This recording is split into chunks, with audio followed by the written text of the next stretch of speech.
풍패지향의 도시 전주. 객사마루로 한꺼번에 쏟아지는 햇살은 언제라도 좋다. 특히 봄이나 가을의 햇살은 객사의 마지막 석가래인 듯 건물의 풍광을 완성한다. 마루에 앉아 천정을 올려다보면 큼지막하게 써있는 풍패지관이라는 글씨가 눈에 든다. 바라보는 것만으로도 신비로운 그 큰 글씨에서 객사가 지닌 위엄을 느끼게 된다. 문헌을 뒤적여보니 객사는 고려 전기 때 만들어진 외국 사신의 숙소로 기록되어 있다. 고려시대 때에는 자주 연회가 열렸다는 기록도 남아있다. 조선시대에 와서는 성격을 달리하여 위패를 모시고 한양에 있는 궁궐을 향해 예를 올리기도 했다고 전한다. 건물의 활용 성격이야 어떻든 간에 객사에 앉아있으면 아직도 묘한 신비로움이 이야기를 타고 전해온다. 그 이유 중 하나는 어쩌면 풍패지관이라는 글의 의미 때문인지도 모른다. 풍패는 건국자의 고향을 일컫는 말이다. 한나라를 세운 유방의 고향이 풍패인 까닭에서 나온 말이기도 하다. 조선을 건국한 태조 이성계 또한 전주를 자신의 보양, 즉 풍패지향으로 삼았을 것이다. 사실 전주는 전주 이씨들의 고향이기도 하다. 사공 이한으로부터 고조부인 목조 이한사에 이르기까지 태조의 선조들 모두가 이곳 전주의 터를 잡고 살았다. 객사 마루에 앉아있다가 햇살을 털고 일어나며 생각했다. 객사가 있는 전주를 마음의 고향으로 삼고 사는 사람들은 얼마나 행복할까. 말에서 내릴지어다. 객사에서 남부시장 쪽으로 10분쯤 걷다 보면 풍남문을 만나게 된다. 그 풍남문을 바라보며 좌측으로 100여 미터를 다시 걸으면 전주 한옥마을의 중심 경기전이 있다. 경기전은 조선을 건국한 태조 이성계의 어진을 모신 건축물이다. 왕조가 일어난 경사스러운 터라는 의미를 지닌다. 왠지 모르게 객사와 경기전은 때려야 뗄 수 없는 한 쌍의 건축물이라는 생각이 든다.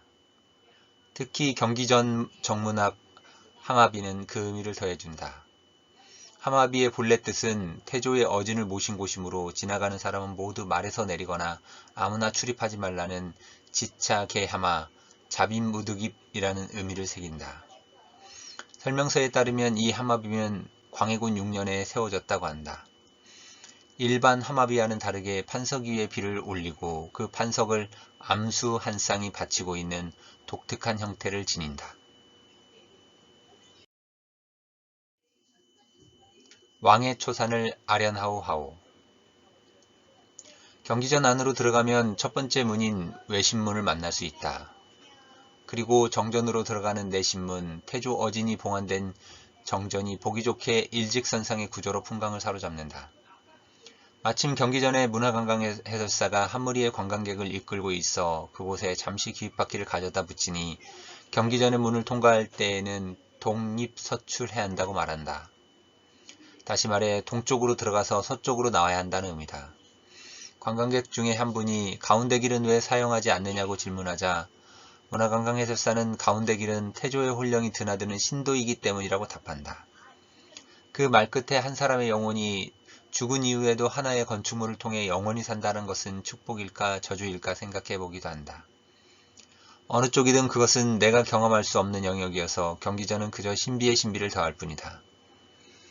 예전 기억을 더듬어 보면 경기전 본당 건물에는 태조 어진이 자리에 있던 기억이 난다. 그리고 경기전 본당 건물 주변 부속 건물에 조선시대 왕들의 어진이 차례대로 전시되어 있는 것도 생각난다. 이후 왕의 어진을 체계적으로 보존 관리하기 위해 전주시는 2010년 어진박물관을 개관하기에 이른다. 어진박물관은 지상 1층에 태조 어진을 모신 어진일실이 자리하며 지하 1층에는 세종과 영조 등의 어진이 있는 어진실 2가 위치한다. 그 옆으로는 어진을 봉안할 때 사용하던 유물과 가마가 전시된 공간 역사실과 가마실 그리고 기획전시실과 수장고가 자리한다. 어진실 1에 들어가면 청룡포를 입은 태조 어진과 홍룡포를 입은 태조 어진을 함께 감상할 수 있다. 여기에 대해 사진으로 남아있는 영흥 준원전 태조 어진과도 비교가 가능하다. 태조 이성계의 얼굴을 두고 여러 개의 어진을 비교 감상하는 것만으로도 보는 재미가 쏠쏠하다. 어진에 따라 태조는 덕이 있는 군주의 모습이 되었다가 준원전의 태조 어진의 모습에서는 그럼한 장수의 얼굴이 강하게 드러난다. 어찌되었든 한 사람의 인생이 어진을 통해 붙들리고 기록된다는 사실만으로도 흥미를 끌만하다. 현재 경기전 어진 박물관에는 태조의 초상화가 총 26점이 있었으나 현재는 태조 어진 1점만 남아있다고 설명되어 있다. 어진실 이에는 세종, 영조, 정조, 철종, 고종, 순종의 어진이 전시되어 있으며 조선시대 임금 중에서 현재 현존하는 어진은 태조, 영조, 철종뿐이라고 한다. 다시 말해 세종과 정조 어진은 실제 모습이 아니라 추후 그 얼굴을 추정해 그린 표준 영정이라고 한다. 고종과 순종 어진 또한 추후의 사진을 보며 모사한 것이라고 전한다.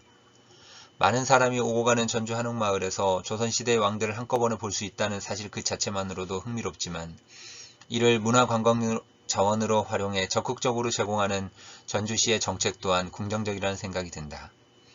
특히 어진박물관에서는 매년 전라북도와 전주시 그리고 문화재청과 함께 풍패지향 전주, 태조 어진을 매시다라는 행사를 진행한다고 하니 잊지 말고 꼭 다시 와봐야겠다. 안녕하신가 조선왕조실록.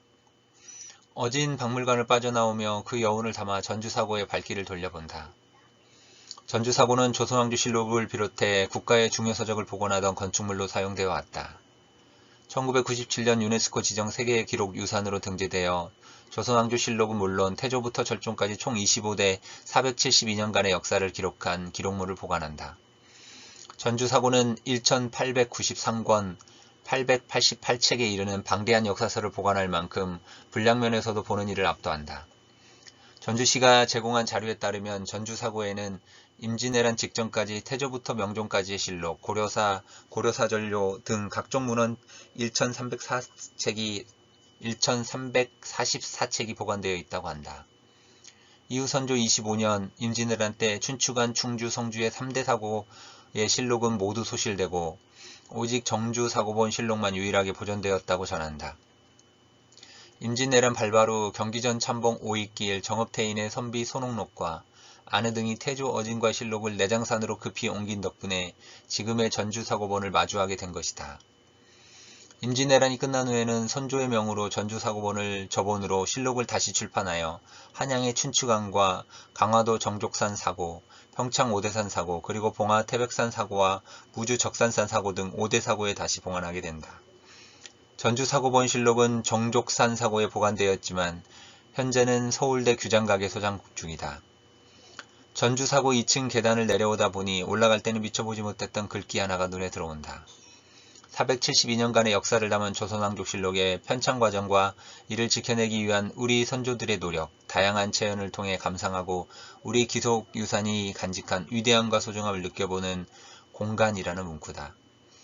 그 문구를 붙들고 2층 계단을 모두 내려오면서 만약 임진왜란 때 전주사고본마저 불타버렸다면 조선의 역사는 어떻게 기록되었을까 상상하니 그 상상만으로도 마음이 무거워진다. 다행히도 그 무거운 마음을 경기전의 나무들이 먼저 알고 이루어진다.